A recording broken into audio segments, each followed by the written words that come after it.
Yeah, hi guys, how you doing? Rosh here. This is going on YouTube. Please subscribe to my YouTube channel.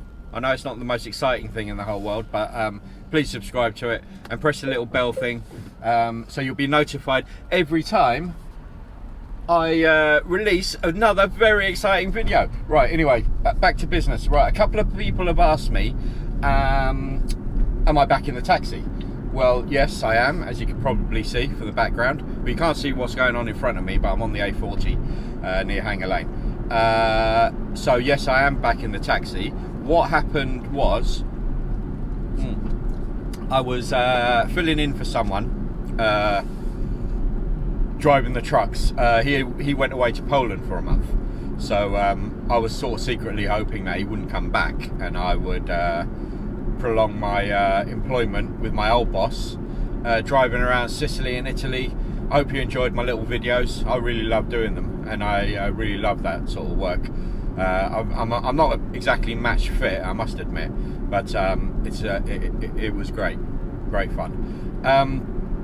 You might be asking, what's all this with all the depressing fat videos all of a sudden? Well, I've come to the conclusion.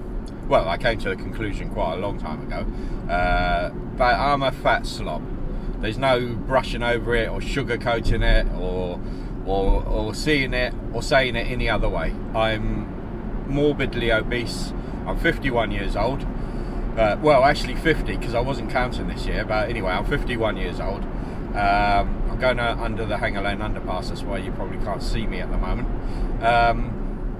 And I've got to do something about it. I've been there a million times before. I've been here a million times before. More recently with Cabbies Do Kilimanjaro. I'll speak about that in a second. You know, I don't want to die. I'm not ready to expire just yet. But you know, I'm on course for an early death. And those of you who are in the same situation as me, nearly 20 stone, middle-aged bloke. I still got all my hair, by the way. Oh, excuse the hairstyle.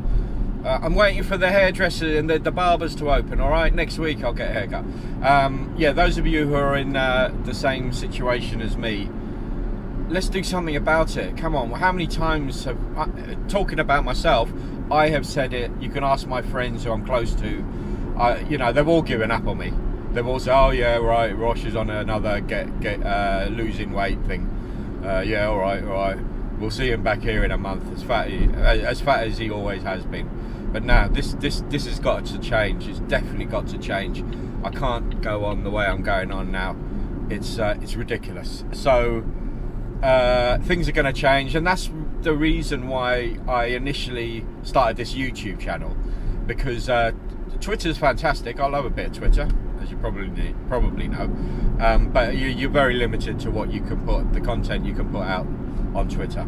So I've got a lot more freedoms with YouTube. So please follow my progress. If you don't like what I'm doing, give it a thumbs down and leave me a comment and tell me how I can do things a bit better. But if you like it, if you like what I'm doing, hopefully you will.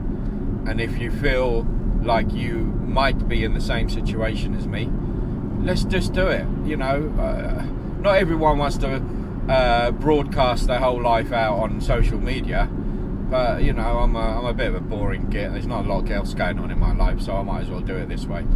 And there'll be lots of videos to come on my progress from fat to fit. Cabbies Do Kilimanjaro, as people who are close to me know, that I started that a couple of years ago, and it was a success for the guys that succeeded in it. It wasn't a success for me. I completely failed. Completely fell flat on my face, and I owe you guys an apology because you had my back. I really appreciate. I'll never forget it. A lot of you really were rooting for me, really were, and to this day I still feel that I let you down, and of course I let myself down. I let the guys down in the team. There was a massive background team, the sponsors, Christina, the PR people, the taxi charity, everyone that was had put money into Cabbies Do Kilimanjaro. I was the one that started the whole thing. yeah, I was the one that failed at it, and you know, I'm really sorry, really genuinely sorry. If it wasn't for Darren in Cabbies Do Kilimanjaro, it would have probably fallen flat.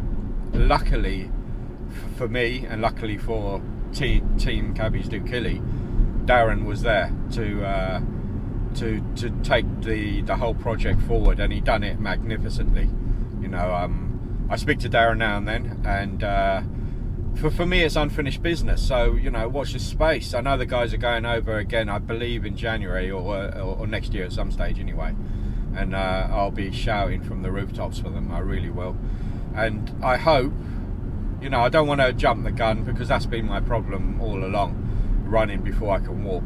But you know, who knows, I might be able to join up with the team again at some stage in the future. But you know, Cabbies Do Kili was a great experience for me, even though I failed, because I found out a lot about how I should really be part of a team. It's not about Team Roche, it was a team effort, and Darren and John made it, and what an absolute, they didn't really they really did try and push me, particularly Darren.